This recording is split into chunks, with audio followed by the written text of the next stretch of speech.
ஒன்று ஏலியா இல்ல எலோகியா என்ற ஒரு கேள்வி எனக்குள்ளாய் எழுப்பினது.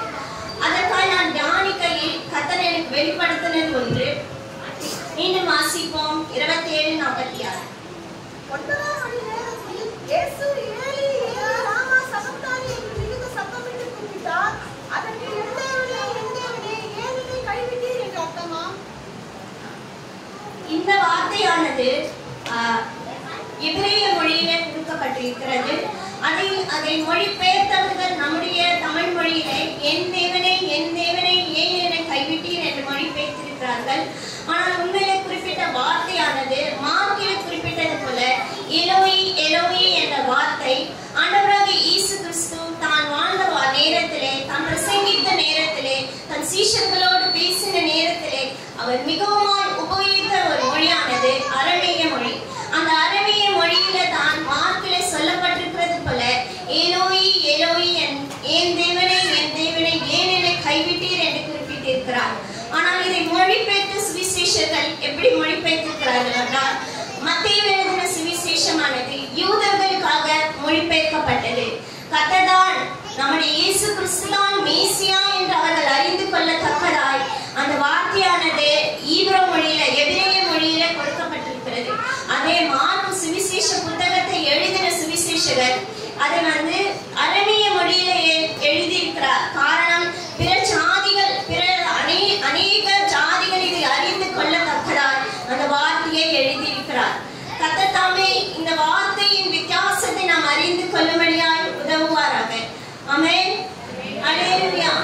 இந்த வார்த்தையானது எந்த சூழ்நிலையில ஆண்டவர் பேசியிருப்பார், எந்த கட்டத்துல அவர் பேசியிருப்பார் என்று சற்று யோசித்து பார்த்தோமானால், மத்தேயு 27ஆம் அதிகாரத்திலே அந்த தொடக்கம் முதல் நீங்கள் வாசித்தீங்களானால், அவர் காட்டி கொடுக்கப்பட்டு கிட்டத்தட்ட 18 மணி நேரம் ஆர்க்கியங்கள் இப்படியாக குறிப்பிடுகிறார்கள். கிட்டத்தட்ட 18 மணி நேரம் அவர் எல்லா பாடுகளையும் அனுபவித்து எல்லா நிந்தனைக்குள்ளுமாய் ஆகி தன் சரீரத்தில் இருக்கிற எல்லா ரத்தத்தையும் சிந்தப்பட்டவராய் அவர் சிலுவையிலே தொங்கிக் கொண்டிருக்கிற வேளையிலே தான் இந்த 7 வார்த்தைகளை அவர் பேசியிருக்கிறார். அதிலும் இந்த வார்த்தையானது 4வது வார்த்தை தன் பிதாவினை நோக்கி அவர் கேட்கிற வார்த்தையாய் இருக்கிறது. இதுக்கப்புறம் நான் 2 கேள்விகள் எனக்குள்ளாய் எழுப்பினது. ஏன் என்னை கைவிட்டீர் என்று அதில் ஒரு அர்த்தம் கொடுக்கப்பட்டிருக்கிறது. நிச்சயமா நான் சொல்கிறேன், ஆண்டவராகிய இயேசு கிறிஸ்துவை பிதாவானவர் கைவிட்டு இருக்க மாட்டார். ஏன்னா அவர் சொல்லியிருக்கிறார், நான் உன்னை விட்டு விலகுவதும் இல்லை, உன்னை கைவிடுவதும் இல்லை என்று சொன்ன தேவன் வாக்கு மாறாத தேவன். எப்படி தன் சொந்த குமாரனை கைவிட்டு இருப்பார்? ஆனால் நான் யோசிக்கிறேன், அந்த இடத்துல அவர் கைவிடவில்லை, தன் முகத்தை ஒரு விசை மறைத்திருக்கிறார். காரணம், அந்த நேரத்திலே அந்த திட்டம் நிறைவேற வேண்டும் என்பது தேவ திட்டம். அதுவரை நீங்க பாத்தீங்கன்னா அவர் எப்பவுமே சொல்கிறது ஒன்றுதான், நானும் பிதாவும் ஒன்றாயிருக்கிறோம். நீங்க ஒரு நாள் என்னை கைவிடுகிற காலம் வரும், ஆனால் என் தேவன் ஒரு நாளும் என்னை கைவிடுகிற காலம் வராது. அவர் எப்போதும் என்னோடு கூட இருக்கிறார், நான் அவரோடு கூட இருக்கிறேன். அவர் சொன்ன எல்லா வேலைகளையும் நான் செய்து கொண்டிருக்கிறேன். என் சிந்தனையாவும் கர்த்தர் என்ன பிதாவானவர் என்ன சொன்னாரோ அதை நான் செய்வேன் என்று இயேசு கிறிஸ்து ஒவ்வொரு நாளும் தன் பிரசங்கத்திலும் தான் வாழ்ந்த வாழ்க்கையிலும் அப்படி பேசிக் கொண்டிருந்தார். பின்ன ஏன் அவர் அப்படி சொல்ல வேண்டும்? ஏன் என்னை கைவிட்டீர்? ஒருவேளை அவர் கைவிட்டு இருப்பாரானால் எதற்காக கைவிட்டார்? இதற்கு ஆதாரமான வசனத்தை வாசிப்போம். ஏசாயா 53ஆம் அதிகாரம்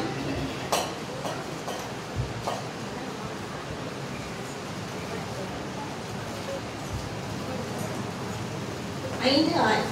நம்முடைய மீறுதல்களின் நிமித்தம் அவர் காயப்பட்டு, நம்முடைய அக்கிரமங்களின் நிமித்தம் அவர் நொறுக்கப்பட்டார்.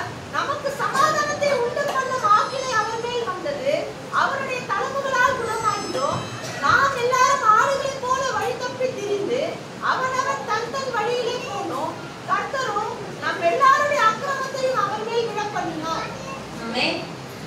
இதற்கு நான் என்ன சொல்றேன்னா, நம்முடைய பாவங்கள், நம்முடைய மீறுதல்கள், நம்முடைய அக்கிரமங்கள், நாம் பாவிகளாக இருக்கையில் நாம ஒரு தப்பு செஞ்சுட்டு இன்னொருத்தர் மேல பழிய போட்டு அவங்க போகட்டும் அப்படின்னு சொல்லும் போது, அதை ஏத்துக்கிற நிலைமையில அவங்க இருந்தாங்கன்னா பரவாயில்ல, அதை ஏத்துக்காத நிலைமையில இருக்கும் போது அந்த இடத்துல எப்படி இருப்பாங்களோ அந்த சூழ்நிலையில தான் ஆண்டவராகிய இயேசு கிறிஸ்து நின்று கொண்டிருக்கிறார். நாம் செய்த பாவம், நாம் செய்த அக்கிரமங்கள், இனி பிறக்க போகிறவர்கள் செய்கிற பாவங்கள், இவை அனைத்தையும் சுமந்து தீர்க்கிற ஒரு ஆட்டுக்குட்டியானவராய் இதோ பிதாவுக்கு முன்பாக அவர் நிற்கிறார். பிதா பரிசுத்தர், பாவத்தை காணாத சுத்த கண்ணர். எப்படி இப்படிப்பட்ட சூழ்நிலையில தன் மகனை பார்த்திருப்பார் என்று நான் யோசிக்கிறேன்.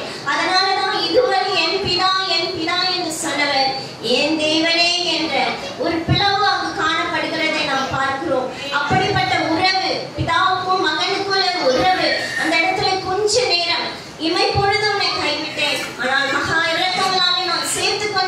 சொன்னவர் அந்த கொஞ்ச நேரம் தன் முகத்தை மறைக்கிறார். மறைத்து என்ன மறைக்கிறார்? எதுவும் பேசவும் இல்லை. அப்போது கர்த்தர் உரத்த சத்தமாய் சொல்கிறார், ஏன் என்னை கைவிட்டீ? நம்முடைய பாவங்கள் அவர் மேல் சுமத்தப்பட்டது, நம்முடைய அக்கிரமங்கள் அவர் மேல் சுமத்தப்பட்டது.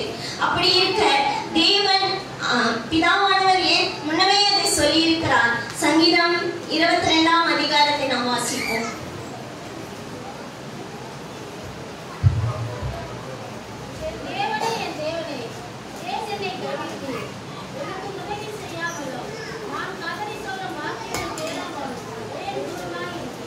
என் தேவனே, என் தேவனே, ஏன் என்னை கைவிட்டீர்? நான் நிச்சயமா யோசிக்கிறேன், இந்த வார்த்தையை நிறைவு கூறும் தக்கதாய் ஆண்டவராக இயேசு கிறிஸ்து தன் சிலுவையில் இந்த வார்த்தையை சொல்லியிருப்பார். இந்த அதிகாரத்தை முழுவதுமாய் நீங்கள் வாசித்து பார்ப்பீர்களானால் ஆண்டவராக இயேசு கிறிஸ்து தன் சிலுவையில் எப்படி மறிக்க போகிறார், எப்படி நிந்திக்கப்பட போகிறார், எப்படி எல்லாராலையும் கைவிடப்படுகிறார், கடைசியிலே அவர் எப்படி சிலுவையில் தன் மரணத்தை ஏற்றுக் கொள்கிறார் என்று எல்லாவற்றையும் தெல்ல தெளிவாக தாவீது சங்கீதக்காரன் வெளிப்படையாக இதை சொல்லியிருக்கிறதை நான் பார்க்கிறேன். அந்த சங்கீதத்தின் தலைப்பை ஒருவர் வாசிக்கலாம்.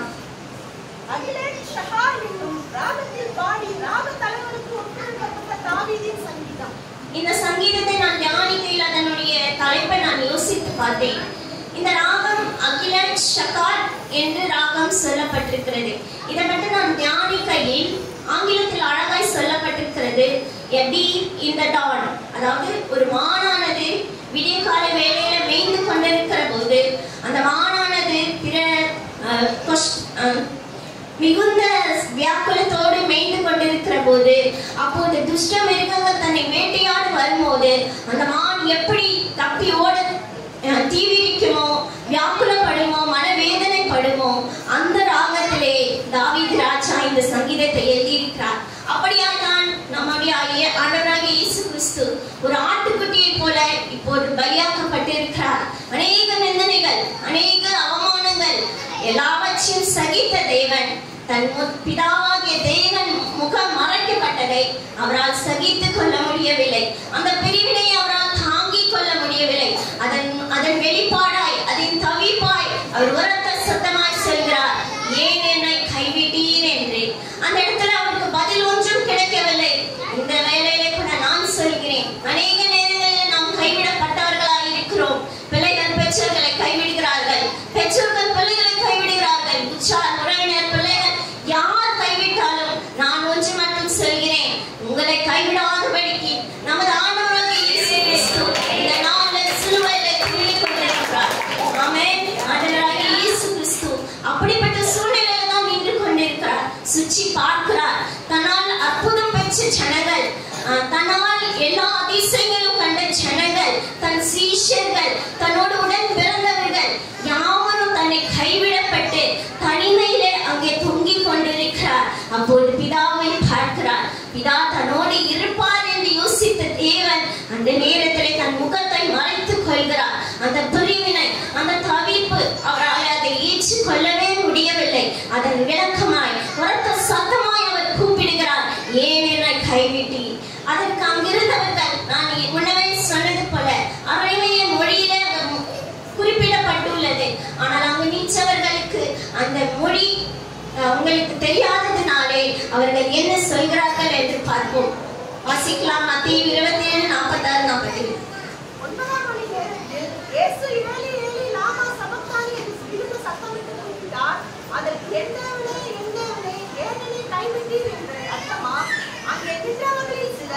அதை கேட்ட பொழுது இவன் எலியாவை கூப்பிடுகிறான் என்றார்கள்.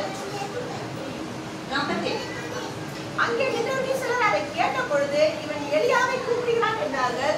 உடனே அவர்களில் ஒருவன் ஓடி கடற்காலனை எடுத்து காலையில் தோய்த்து அதை ஒரு கோலில் மாட்டி அவனுக்கு குடிக்க கொடுத்தான். மற்றவர்களோ, ஒரு எலியா இவனை ரட்சிக்க வருவானோ பார்ப்போம் என்றார்கள். அவர் பிதாவின் இடத்திலே நோக்கி ஒரு ஜபம் செய்கிற வேலையில கூட இவங்களுக்கு அது புரியவே இல்லை. என்ன சொல்றாங்கன்னா, இவர் எலியாவை கூப்பிடுறாரு, ஏன்னா ஏறி தானே குறிப்பிட்டிருக்கு. ஆனால் இவனுங்க என்ன நினைச்சுட்டாங்கன்னா, இவர் எலியாவை கூப்பிடுறாரு. அந்த காலத்துல யூதர்களுக்கு ஒரு விசுவாசம் என்னன்னா, அவங்க துன்பப்படுகிற நேரத்துல எலியா இறங்கி வந்து இவங்களுக்கு உதவி செய்வாருன்னு அவங்களுக்கு ஒரு விசுவாசம். அதனால இப்ப ஆண்டவராகிய இயேசு கிறிஸ்து அநேக துன்பத்தின் மத்தியில நின்று கொண்டிருக்கிறதுனால எலியாவை கூப்பிடுறாருன்னு ஒரு கூட்டம் நினைச்சிச்சு. இன்னொரு கூட்டம் என்ன நினைக்குதுன்னா ஒரு தாகத்துல கூப்பிடுறாரு, அதனால தண்ணி கொடுக்கலான்னு அந்த காணியை நினைச்சு கொடுக்கலாம். இன்னொரு கூட்டம் பரியாசம் பண்றான், இரு எலியா வரானா பார்க்கலாம் அப்படின்னு சொல்ல. ஆனா தேவனுக்கு மாத்திரதான் தெரியும் தன் பிதாவோடு அவர் உறவாடி கொண்டிருக்கிறார் என்று. அங்கு நின்று கொண்டவர்களுக்கு அதை அறிந்து கொள்ள முடியவில்லை. அந்த சத்தம் அவர்களுக்கு புரியவில்லை. அப்ப ஒரு உரத்த சத்தமாய் சொல்லும் போது நிச்சயமா நான் யோசித்து பார்க்கிறேன், இந்த சங்கீதத்தை அவர்கள் தினந்தோறும் வாசித்து வந்திருப்பார்கள். அந்த வார்த்தையை அவர் நினைவு கூறும்படியாய் அந்த தீர்க்கதரிசனம் நான் நிறைவேற்றினேன் என்று சொல்லக்கூடத்தக்கதாய் ஆண்டவராகிய இயேசு கிறிஸ்து அதை உரத்த சத்தமாய் சொல்லி இருக்கிறார். அந்த வசனத்தின் மேலே நாம் பார்ப்போமானால் 45ஆம் வசனத்திலே 6 மணி நேரம் முதல் 9 மணி நேரம் வரைக்கும் பூமி எங்கும் அந்தகாரம் உண்டாயிற்று.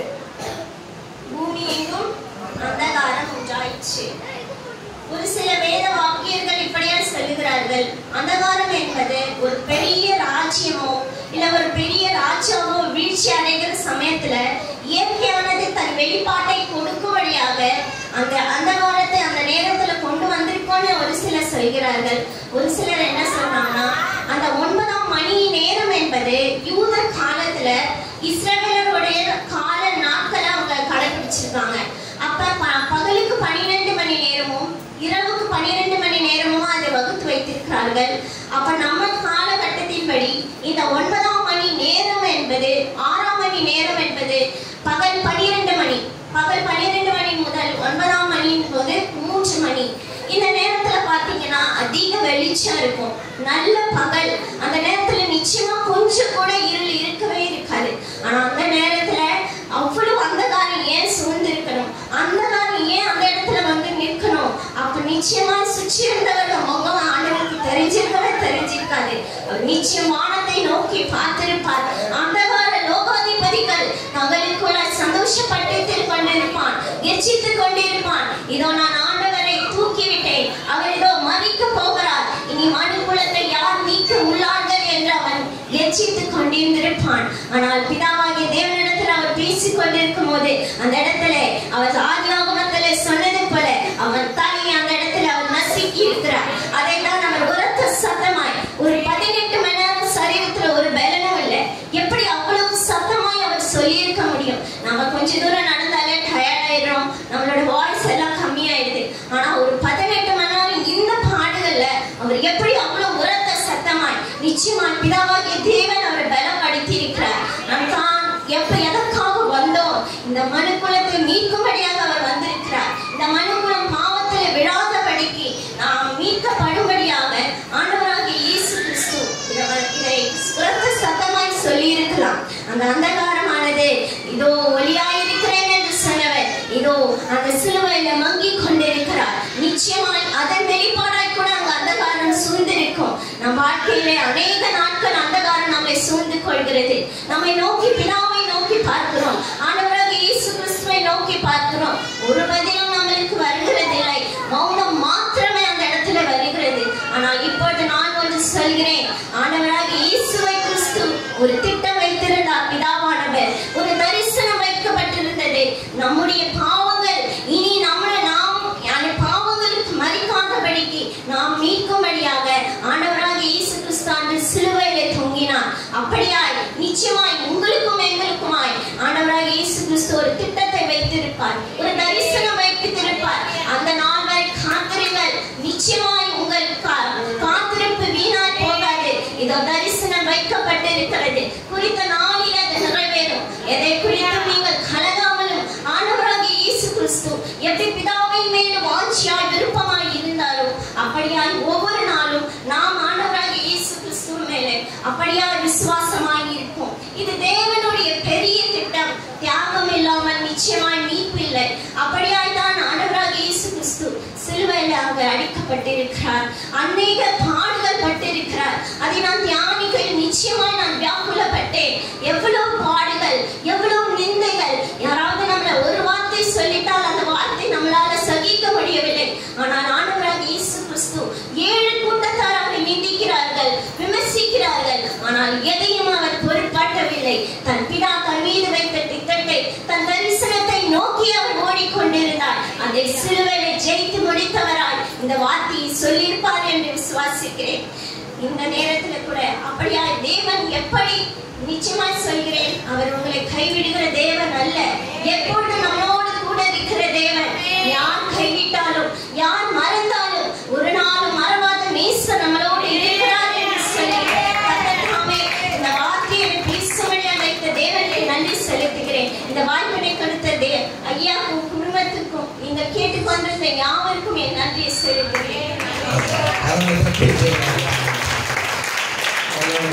வாசிகளிலிருந்து கர்த்தர் மூலமாக